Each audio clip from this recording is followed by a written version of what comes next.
Assalamualaikum everyone. So today in P5 we have covered topic number 6.6, that is exploring the solar system. Now in our solar system, as we all know that there are so many celestial bodies present in our solar system, like the sun, the planets, the moons, the stars, and there are some other celestial bodies as well, like the asteroids and comets. So the sun, which is the center of the solar system, which is present in the center of the solar system, and all the other celestial bodies revolve around the sun. There are 8 planets in our solar system, and they are Mercury, Venus, Earth, Mars, Jupiter, Saturn, Uranus, Neptune. So these all 8 planets revolve around the sun, and as they revolve they also rotate on its axis. So there are two movements going on in the planets, that is rotation and revolution. Different planets take different time to complete their one revolution, depend on the size of the orbit. Like for example, Mercury, they have the smaller orbit, so they take less time to complete the one revolution, and also depends on the speed at which they are revolving or rotating. The Earth takes 365 days to complete its one revolution and takes 24 hours to complete its one rotation, due to which the day and night are caused. The day and night are caused because of rotation of the Earth, and the 1 year, that is 365 days, is because of the Earth's revolution around the Earth. It completes its one revolution on its orbit in 365 days.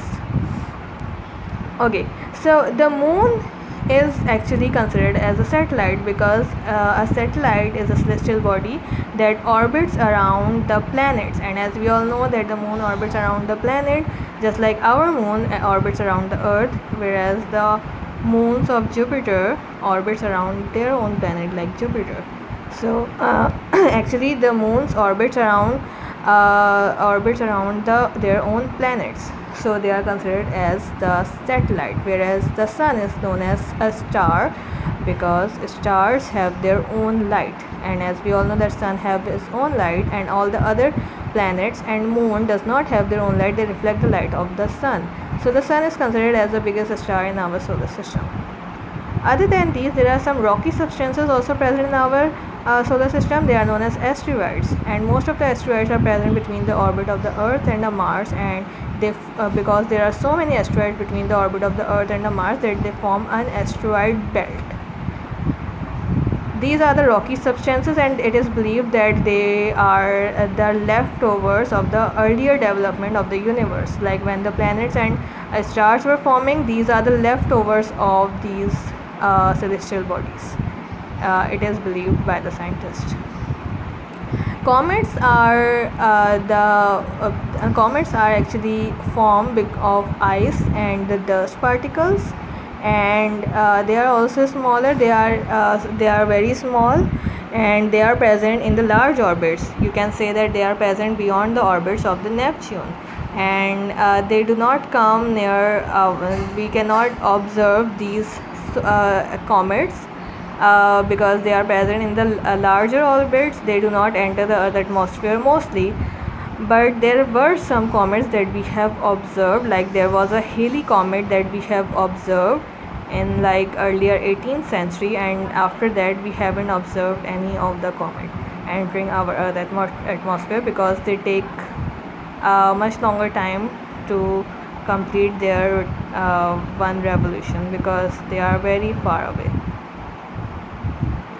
So comets are formed of ice and dust particles, and asteroids are formed of the rocky substances. Now there were some astronomers that believed that in the earlier century they believed that the Earth was the center of the solar system.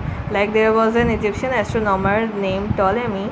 He believed that all the moons, suns, and planets revolve around the Earth. Then there was a scientist whose name was Copernicus, and he was a Polish astronomer. Before 500 years ago, he believed that he observed and he collected some evidence of the movements of the planets, and because of these evidence, he presented his hypothesis that actually Ptolemy is wrong, and the Earth is not the center of the solar system. The sun is the center of the solar system, and all the other planets revolve around that sun. But all the other scientists denied his theory. They did not believe it, And about 400 years ago, there was an Italian astronomer, Galileo. He used his own telescope that he invented, and he started observing of the Venus, and he observed that different sides of the Venus lit up at different times of the day by the sun. So he presented, because of his evidences, he presented his theory, and he agreed with the Copernicus theory that actually the sun is the center of the solar system and all the other planets revolve around the sun.